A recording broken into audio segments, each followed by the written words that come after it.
Now, from Atlanta News First, the issues that matter to you. This is On the Record. We're going to have our very large United States oil companies, the biggest anywhere in the world, go in, spend billions of dollars, fix the badly broken infrastructure, the oil infrastructure, and start making money for the country. That was President Donald Trump in comments that he made over the weekend after what was a very surprising and shocking development when the 47th President of the United States ordered an American military operation into the capital of Venezuela, Caracas, to apprehend and to take into custody the President of Venezuela, Nicolás Maduro, and his wife, Celia Flores. This is on the record for Wednesday, January 7th, 2026, our very first on the record podcast for what is sure to be an amazing and exciting election year, 2026. Georgia's nationally watched midterm elections here in Georgia and across the nation. I'm Tim Darnell, joined by the host On the Record with Atlanta News First, airing every Sunday at 11 a.m., Rick Folbaum.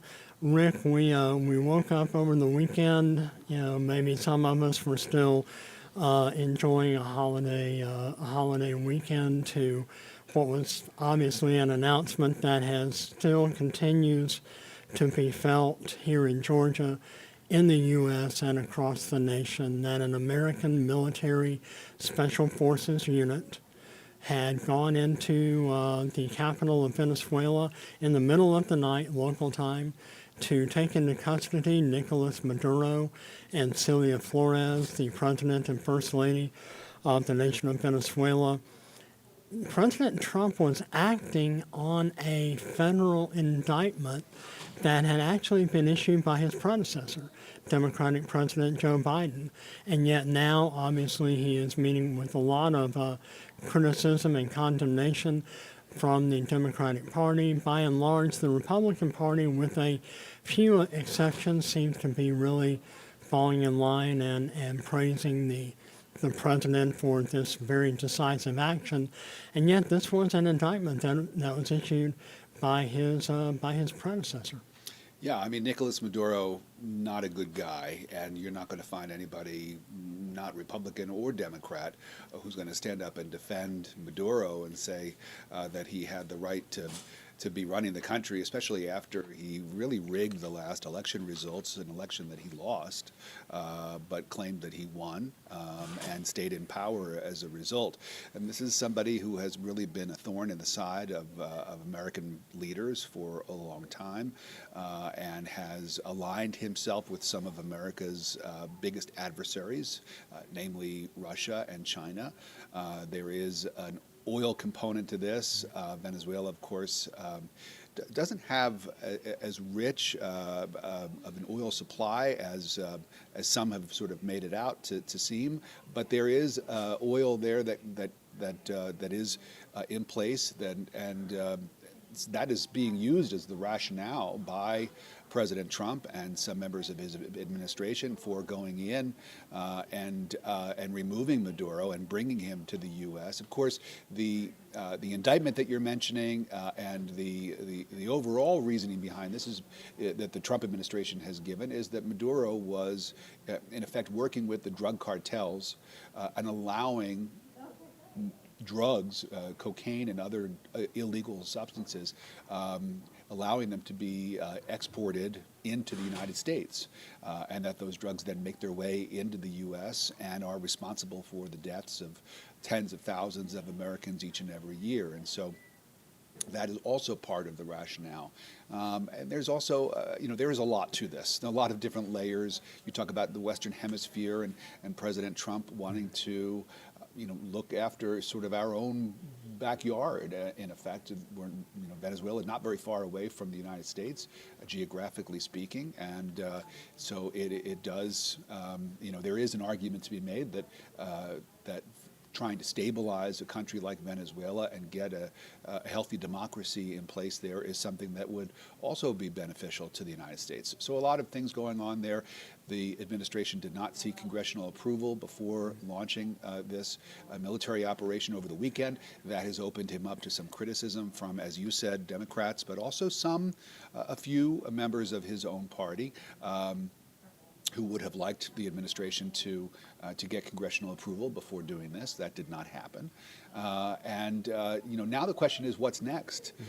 Not only for Maduro and his wife, who are now facing charges in New York City at a federal courthouse, but also for the future of Venezuela and who is going to run that country. The president saying in his comments immediately after the operation that the U.S. will run it, but there is now an interim leader in place, the former vice president, who is now the interim acting president, who will be running the country, presumably with help from American advisors until elections can be held there. But when will that happen, and what will those elections look like, and who will come out on top? All of that is very much to be determined. Also to be determined is whether or not the United States is prepared to put boots on the ground in Venezuela and have a physical presence in that country. That is something that President Trump has said he is not opposed to, if that's what needs to happen, in his opinion. So really a lot going on here. And as we were just coming to air to record this podcast, Tim, there is new news that the U.S. and U.S. forces have boarded a Venezuela-linked sanctioned oil tanker flying with a Russian flag in the North Atlantic. After having pursued that tanker for weeks, the U.S. now taking that tanker over. And so, you see some of the ripple effects here, and you sort of do a little bit of extrapolation and see the connections between Venezuela and Russia and China, and you see how this thing could spiral into a much wider conflict. And I think that that's what a lot of people are watching right now, and a lot of people are very concerned about what this could lead to. Now, Rick, we were talking, and as we mentioned, the president has kind of put the opposing party in a little bit of a conundrum, because he's taking the position that this action was to stop the flow of illegal narcotics. Right. We all know that Maduro really, there's really no question that he has enriched himself and enriched a lot of very dangerous drug cartels who are exporting these lethal products not only into the United States but around the world. And yet he's sort of putting the Democratic Party on the defensive of having to defend taking out one of the, or apprehending, I should say, a better choice of words, apprehending, taking into custody one of the world's more prominent drug traffickers. This is kind of a no-win situation for the opposing party. Am I not correct? Well, I think you're right about that. And that obviously is something that President Trump has tried to do on the domestic front, when it comes to foreign affairs, you name it, is to try to put the opposition party in a bind here. But I think it's also worth remembering that President Trump's reelection campaign, successful reelection campaign, was premised on putting America first. And so as we talk about the criticism that he's receiving from Democrats and a couple of Republicans, lawmakers, there is the Republican MAGA movement, not necessarily elected leaders in the Republican Party, but conservative commentators and opinion makers who have been critical of the president's moves here, namely because it seems to fly in the face, they think, of some of the promises that he made coming into office, where he said that he did not want to see the United States dragged into any more foreign conflicts. And here he is, initiating one here. So yes, he's put the opposition, the Democrats, into a bit of a bind, but he's also created a bit of a split within his own political movement, the Make America Great Again movement. And that's another sort of interesting sidebar to how all of this is unfolding and where it's headed.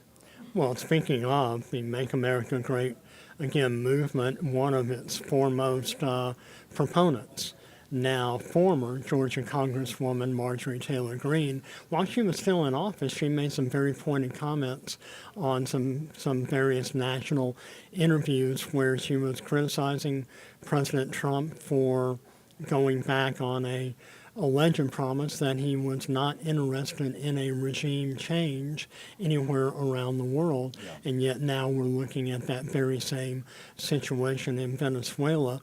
And speaking of former Georgia Congresswoman now, we should say Marjorie Taylor Greene, a special election date has been set.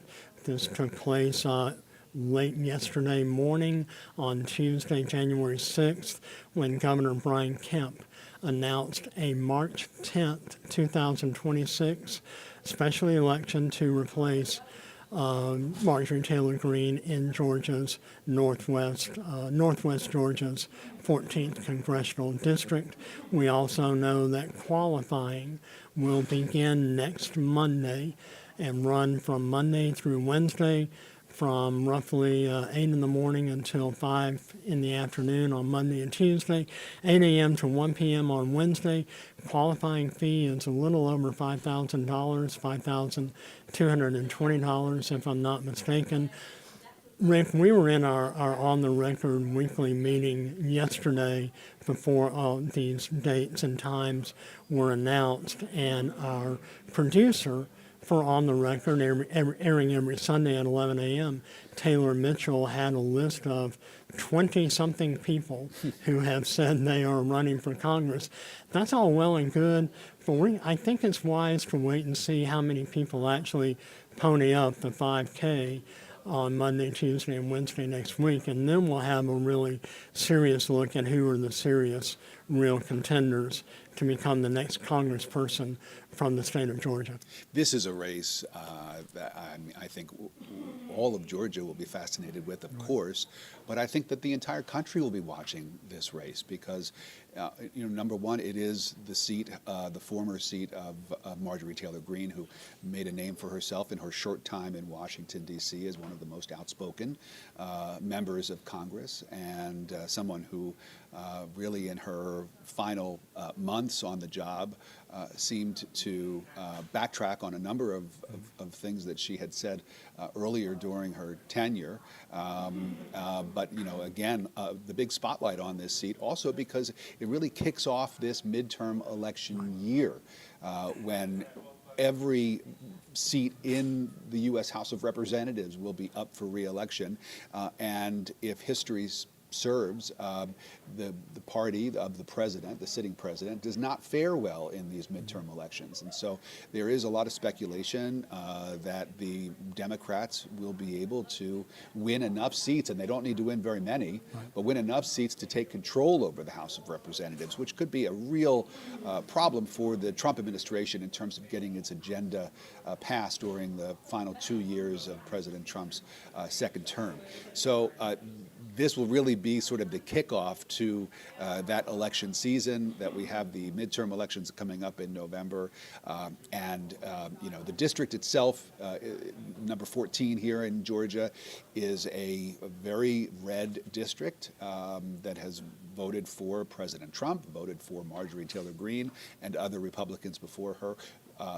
Really decidedly over the last many election cycles. So I think that the consensus is that whoever the Republican will win that seat.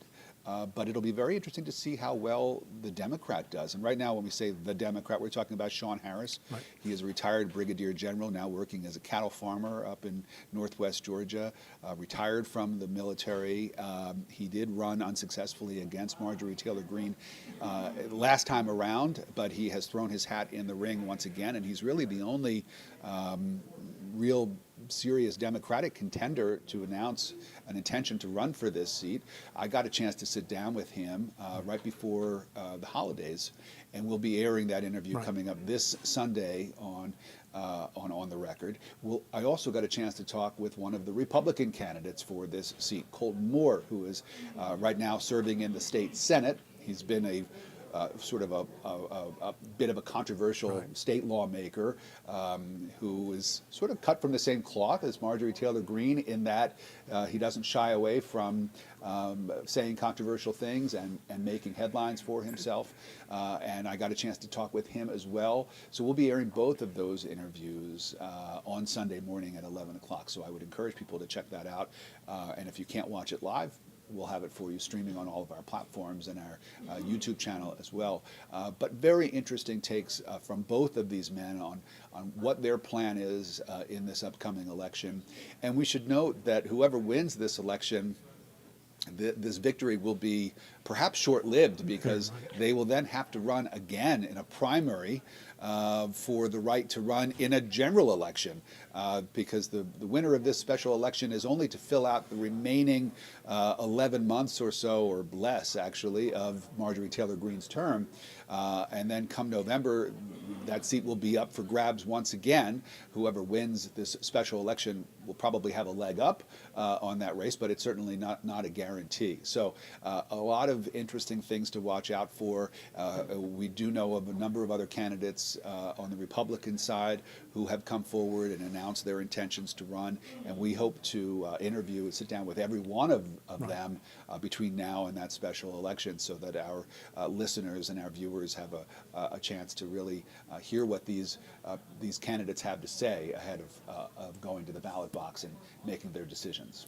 Now, while these interviews are obviously edited and cut for brevity to be airing within a 30-minute time slot, which on the record with Atlanta News First is from 11 to 11:30 every Sunday, we are also taking the full unedited versions of all of our interviews, making them available not only as a podcast in an audio format, but also on the Atlanta News First YouTube channel.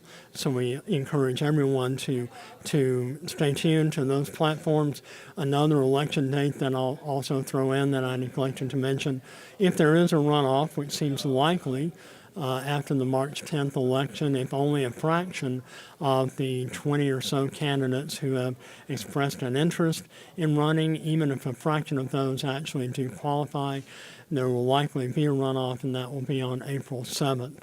So it really kind of begs the question, how much true representation this new congressperson will actually be able to have for the good folks in the Northwest Georgia 14th Congressional District, if they're having to spend all of their time campaigning and raising money for their next reelection bid.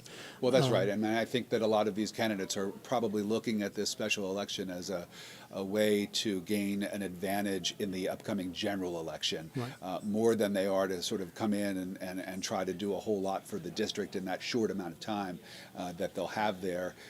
We talk a lot about incumbency, and even though the winner of this special election will have only served for a short amount of time, that person will still technically be the incumbent, and as a result of that will most likely have, as I said, a leg up in the general election.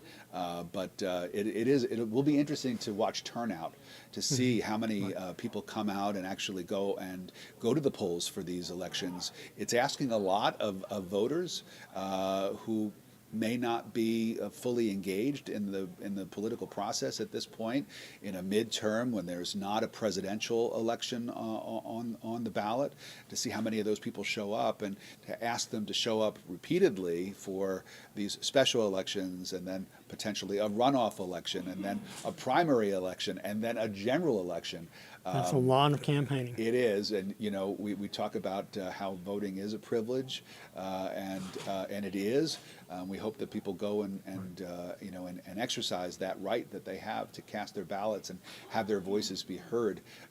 I'm very curious to see how many people actually go and do that. Right. Well, we certainly encourage everyone to take advantage of this unique liberty as America is entering its 250th Independence Day celebration this year, July 4th, 2026. A reminder also that happening this Monday, the Georgia State Legislature will be reconvening for the second year of its two-year legislative session. Sure to be a lot of fascinating political developments with so many sitting state lawmakers, including Lieutenant Governor Burt Jones, running for higher office. We have a wide open gubernatorial race, wide open governor's or lieutenant governor's race, as well as attorney general, as well as for Secretary of State and a number of open state legislative seats. Obviously, every seat in Congress will also be open as well. So we encourage all of you to stay with Atlanta News First. Watch On the Record every Sunday at 11 a.m. and also subscribe to the On the Record podcast from your favorite podcasting platform. And a reminder that this Friday, a new weekly Georgia political newsletter called, appropriately enough, On the Record, your weekly look at Georgia politics, will be launching, and we'll have more information on that as the days and weeks progress. Thanks for watching and listening to this edition of On the Record with Atlanta News First. For Rick Folbaum, I'm Tim Darnell. Thank you for watching A&F Plus. For more breaking news, live coverage, and your community stories, download the Atlanta News First app.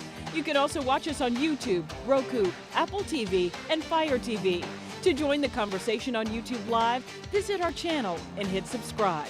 You can also listen to the Atlanta News First podcast by searching Atlanta News First on your preferred listening platform.